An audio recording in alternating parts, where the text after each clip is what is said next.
అందరికీ నమస్కారం. ఈ యొక్క వీడియో అనేది స్త్రీలకి ప్రత్యేకం. స్త్రీలకు సంబంధించి మొండి సమస్యలైనటువంటి ఋతుశూల నొప్పి, దీన్నే ముట్టుకుట్టి నొప్పి అంటారు, నెలసరి నొప్పి కూడా అంటారు. ఈ నొప్పికి అలాగే తెల్లబట్ట సమస్య, ఎంతో కాలంగా కొందరు స్త్రీలను ఇబ్బంది పెట్టే ఈ తెల్లబట్ట సమస్యకు కూడా ఈ వీడియోలో మీకు పరిష్కారం అయితే నేను చెప్పబోతున్నాను. మీరు ఎన్నో మందులు వాడి విసిగి వేసారిపోయినప్పటికీ, మీరు విశ్వాసం కోల్పోయినప్పటికీ, మీరు బాధపడుతున్నప్పటికీ ఒక్కసారి నేను ఈ యొక్క వీడియోలో చెప్పబోయే ఈ చిన్న చిట్కాని మీరు చేయండి. ఫలితం అనేది అద్భుతంగా ఉంటుంది. మీరు ఆశ్చర్యపోతారు. ఇందులో ఎలాంటి సందేహం వద్దు. ఎందువల్ల ఇంత బలంగా చెప్తున్నానంటే, ఇప్పుడు నేను చెప్పబోయే ఒక చిట్కాని పూర్వకాలంలో గ్రామీణ ప్రాంతంలో ఉన్న మూలికా వైద్యులు, పెద్దలు, అవ్వలు, తాతలు ఈ వైద్యాన్ని చేసేవాళ్ళు. ఎవరైనా సరే, అవ్వ నేను నెలసరి సమస్యతో బాగా నొప్పితో బాధపడుతున్నాను అవ్వ అని వెళ్ళినట్లయితే ఆ ఇంటి చుట్టుపక్కల ఈ యొక్క ఆకును తీసి వైద్యం చేసేవాళ్ళు. వెంటనే ఆశ్చర్యకరంగా తగ్గేది, ఆశ్చర్యపోయేవాళ్ళు. కానీ నేటి పరిస్థితి ఎలా ఉందంటే, మనం అంతా విస్మరిస్తున్నాం. అంతా అదొక మోటు రకం, మూఢనమ్మకం, అజ్ఞానంగా భావిస్తూ మంచి మంచి విషయాలకు మనం దూరం అయ్యాం. మరి నేను ఇప్పుడు ఇంత బలంగా ఎందువల్ల చెప్తున్నానంటే, నేను చాలామందికి ఈ వైద్యం గురించి చెప్పాను. చాలామందికి నా చేతు ఈ యొక్క ఆకు ఇచ్చాను. అంటే ఎవరికి?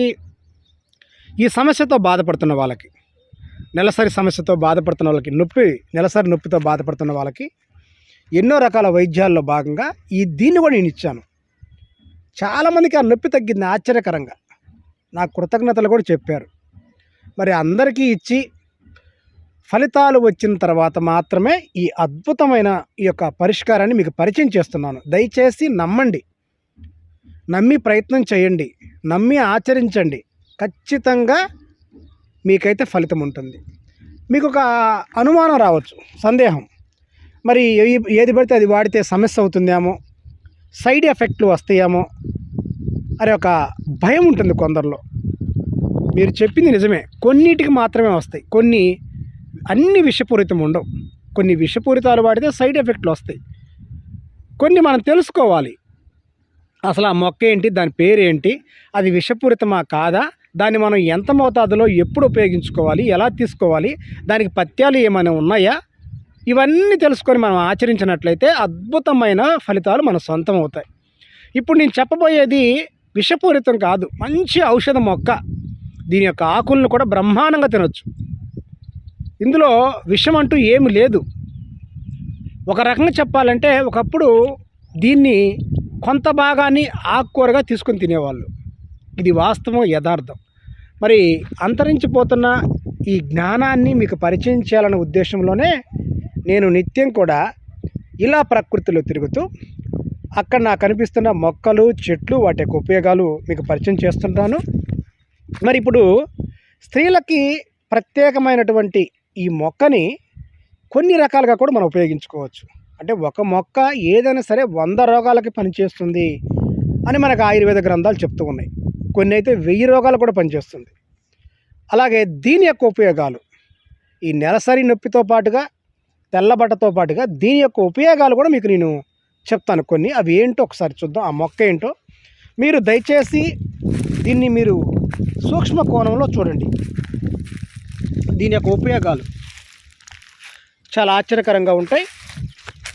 ఈ మొక్కని మనం ఎలా పరిశీలించాలి చూడండి. దాని కాయలు చూడండి, చిన్న చిన్నగా ఉన్నాయి, బఠానీ గింజంత పరిమాణంలో ఉన్నాయి. చూసారా? అలా మనం గుర్తుపట్టచ్చు.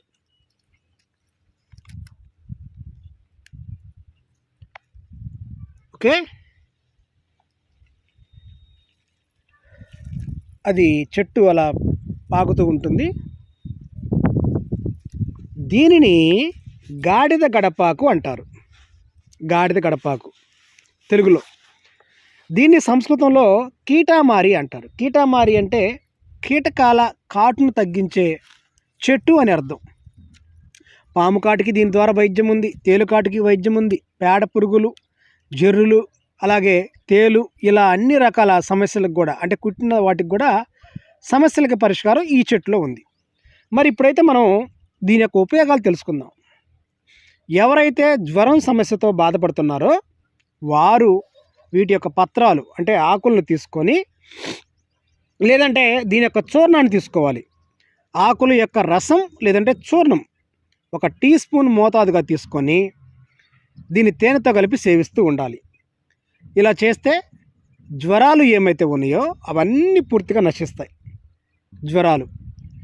ఇక ఆంత్రక్రిములు అంటారు. ఆంత్రక్రిములు లేదంటే అంతక్రిములు అంటారు. కడుపులో ఉండే క్రిములు. వాళ్ళు చేయవలసింది ఏంటంటే దీని యొక్క వేరుని తీసుకొని, ఈ యొక్క వేరుని కషాయం కాసుకొని ఈ వచ్చిన దాన్ని కొంచెం 1 స్పూన్ మోతాదుగా సేవిస్తూ ఉండాలి. ఇలా చేస్తే ఏమవుతుందంటే ఈ కడుపులో ఉన్న ఆంత్రక్రిములు, నురిపులుగులు ఏమైతే ఉన్నాయో ఇవన్నీ కూడా పూర్తిగా పడిపోతాయి. ఇంకా చెప్పాలంటే దీనివల్ల చాలా రకాల ఉపయోగాలు ఉన్నాయి. మరి ఈ ఆంతక్రిములకి దీని ఆకుల్ని బాగా దంచి కొన్ని ప్రాంతాల్లో రాత్రి సమయంలో నాభి పైన వేసి కడుతూ ఉంటారు. ఇలా చేయడం ద్వారా కూడా నులిపురుగులు పూర్తిగా సమస్యపోతాయి. ఇక చర్మ రోగాలకి ఒక అద్భుతమైన వైద్యం అండి. ఎంతో కాలంగా ఇబ్బంది పెడుతున్న చర్మ రోగాలకి ఈ యొక్క ఆకుల్ని తీసుకొని మెత్తగా దంచి ఇందులో పసుపు కలిపి దీన్ని చర్మ రోగాలపైన రాస్తూ ఉండాలి. ఇలా చేయడం ద్వారా చర్మ రోగాలకు కూడా మంచి ఫలితం ఉంటుంది.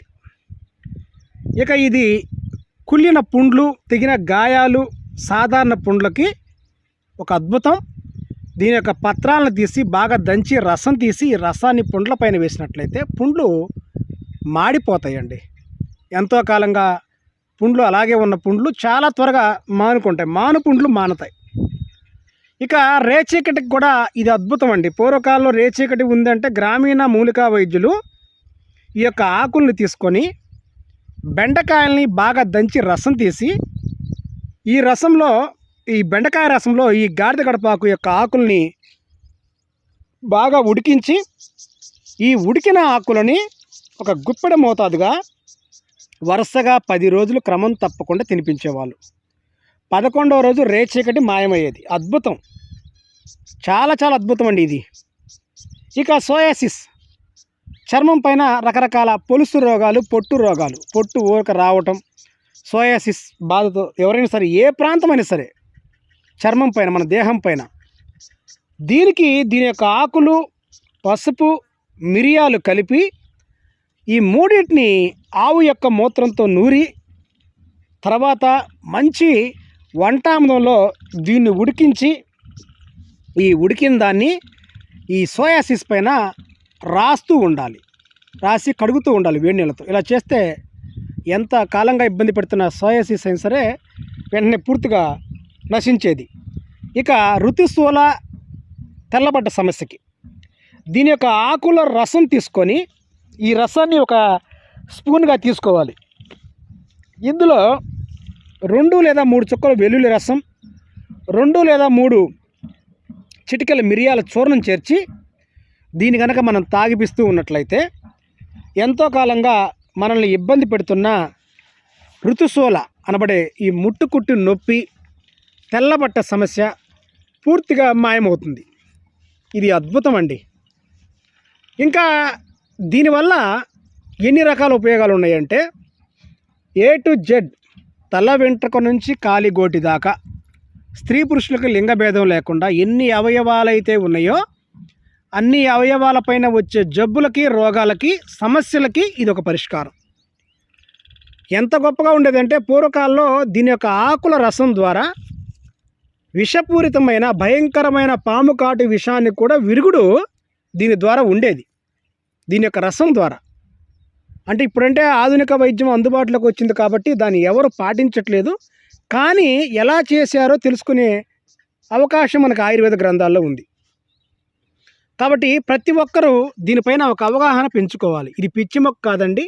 మీ ఇంటి చుట్టుపక్కల ఇది కనిపించిందంటే దీన్ని మీరు ఖచ్చితంగా పూజించాలా, సంరక్షణ చేయాలా, దీన్ని మనం ఉపయోగించుకొని సంపూర్ణ ఆరోగ్యవంతులుగా ఉండాలి.